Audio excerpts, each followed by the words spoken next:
या गडावरती मुक्कामाला थांबणं एक अद्भुत अनुभव घेणं आहे.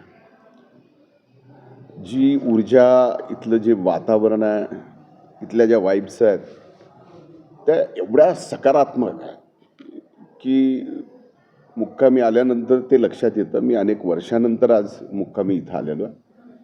खरं तर मुक्कामी येणं याचं कारण असं होतं की मला आज सकाळी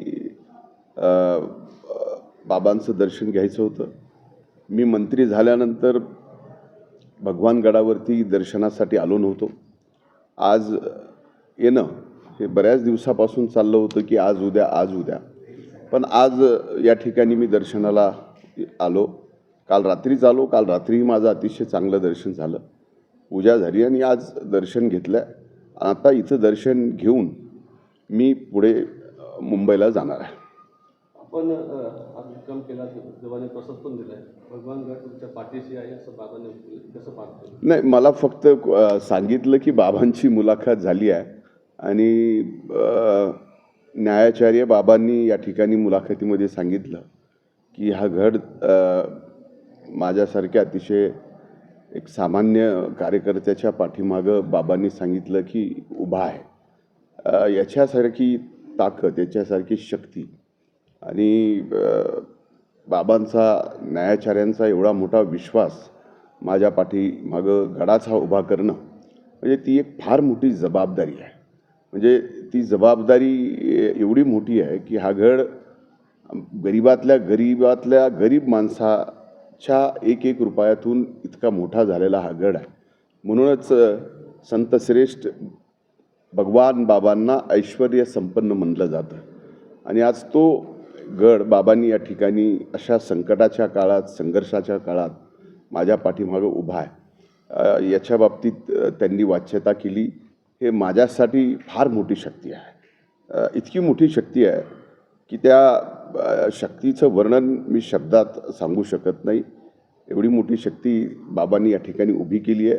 जेवढी शक्ती उभी केलेली आहे तेवढी जबाबदारीसुद्धा बाबांनी या ठिकाणी सर्वसामान्य माणसाची जात पात धर्म पलीकडं जाऊन सेवा करणं, हे जे वास्तविक या गडातून सुरू झालेलं आहे ते करणंसुद्धा फार मोठी जबाबदारी त्यांनी या गड उभा मागं करण्याच्या पुढे जबाबदारी पण टाकलेली आहे. मुंडे आणि भगवान गड हे समीकरण फार जुनं आहे.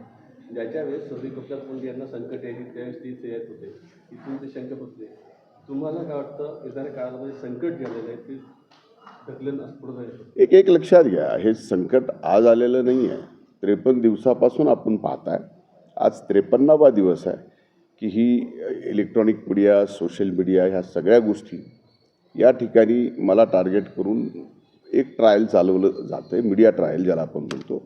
आणि त्या मीडिया ट्रायलमध्ये कुठेही मी कधीही 3 महिन्यात या 53 दिवसामध्ये एक शब्द, एक अवाक्षर शब्द मी बोललेलो नाही आहे. त्यामुळं संकट 53 दिवसाचं होतं. या 53 दिवसात कधीही मला इथं येता आलं असतं. त्या भावनेतून नाही, पण भावना हीच होती की आपण मंत्री झालो आहे आणि आत्तापर्यंत गडावर आलो नाही, दर्शन आपलं झालं नाही या सगळ्या व्यापामुळं. आणि आज आपण दर्शनाला मुंबईकडे जात असताना इथं मुक्काम करून जायचं आणि बाबांचं एकदा दर्शन झालं की इथून शक्ती, प्रेरणा, आपली श्रद्धा आणि तीच खरी ताकद आहे पुढे सर्वसामान्यसाठी लढण्याची, त्यांची सेवा करण्यासाठी. आणि ती सेवा करत करत या सगळ्या गोष्टीतून आपण पुढे निघू. बाबांनी याच्यामध्ये नाही, हे बघा, या बाबतीत कसली बाबांच्या सोबत ना बाबा कधी राजकीय चर्चा करतात, ना मी बाबांच्या सोबत कधी राजकीय चर्चा केलेली आहे. जी काही चर्चा होती ही अध्यात्मावर होती. जी काही चर्चा होती, बाबा ज्ञानेश्वरीतल्या अनेक त्यांचे सगळे अनुभव सांगतात की ते ऐकल्यानंतर आपल्या स्वतःलाच त्यातून काहीतरी मिळतं आणि ते जीवन जगण्यासाठी स्वतःचंही आणि लाखो लोकांचं जीवन चांगलं बनवण्यासाठी सुद्धा उपयोगी पडतं. याची मात्र आमची नक्कीच काल रात्री बाबांच्यासोबत चर्चा झाली. आपल्या प्रकरणामध्ये प्रामुख्याने जातीवाद हा विषय पुढे येतो. बाबांनी त्यावर चर्चा केली. असे जातीवाद जर राजकारणाच्या आडून होत राहिला तर भविष्य काळामध्ये हा फार खोलवर जाईल. तुम्ही याच्यात कसं बघता? नाही नाही, मला आता त्या गोष्टीवरती बोलायचं नाही. मी आपल्याला सांगितलं की आता जे काही प्रकरण घडलं आहे ते प्रकरण 53 दिवस चालतं आहे.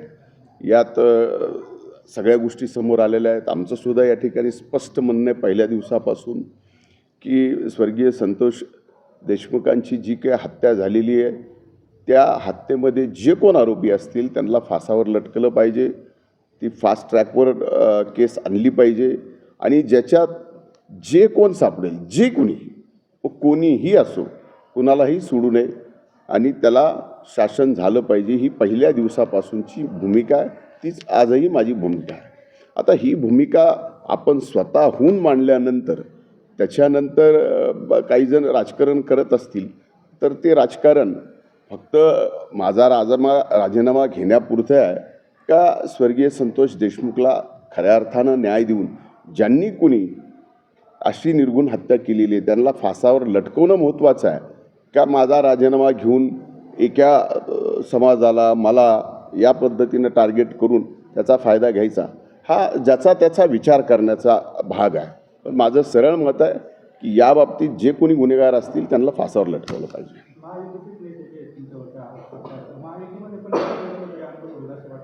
एक बघा, मला या बाबतीत काहीही बोलायचं नाही आहे. आता महायुतीतले जे कोण बोलत आहेत तर महायुतीतल्या त्या वरिष्ठ नेत्यांना तुम्ही हा प्रश्न विचारा, त्याचं उत्तर मी देऊ शकत नाही. गेल्या 50 दिवसामध्ये आपण खूप एकत्रित घडला होता, अगदी राजकीय परिणाम आणि सामाजिक मध्ये सुद्धा. आज मात्र गडाने सकाळी भूमिका घेतल्याच्या नंतर संपूर्ण महाराष्ट्रामधून आपल्याबद्दलचा एक सहानुभूतीचा एक मतवाद समोर येत आहे. कधी काळी असं म्हटलं जायचं की पंकजा मुंडे ह्या गडाच्या कन्या आहेत. तर आता या निमित्ताने आणि आपल्या मुक्कामाच्या नंतर महाराष्ट्रावरची चर्चा सुरू आहे. आपण असं म्हणू शकतो का की आता गडाचा एक उल्लेख? एक लक्षात घ्या, न्यायाचार्यांनी बाबांनी पंकजाताईंना या गडाची कन्या ठरवलेलं आहे. त्यामुळं पंकजाताई या गडाच्या कन्या आहेतच. राहिला विषय माझा, तर मी या गडाचा निश्चिम भक्त आहे. संत भगवान बाबाचा मी निश्चिम भक्त आहे. या गडाच्या गादीचा मी निश्चिम भक्त आहे. शास्त्री बाबांचा मी निश्चिम भक्त आहे.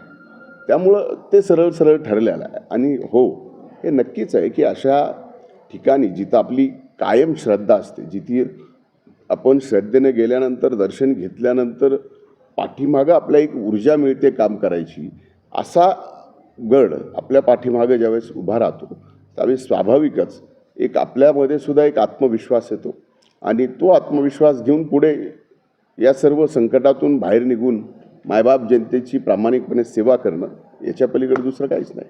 धनंजय मुंडे आणि पंकजामध्ये एकत्र आणलं, मुंडे ब्रँड संपवण्यासाठी इकडे आलेलं आहे.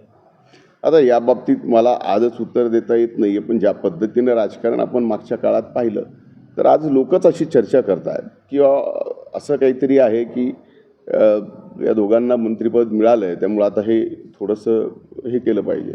मला आता याचं फारसं काही उत्तर देता येणार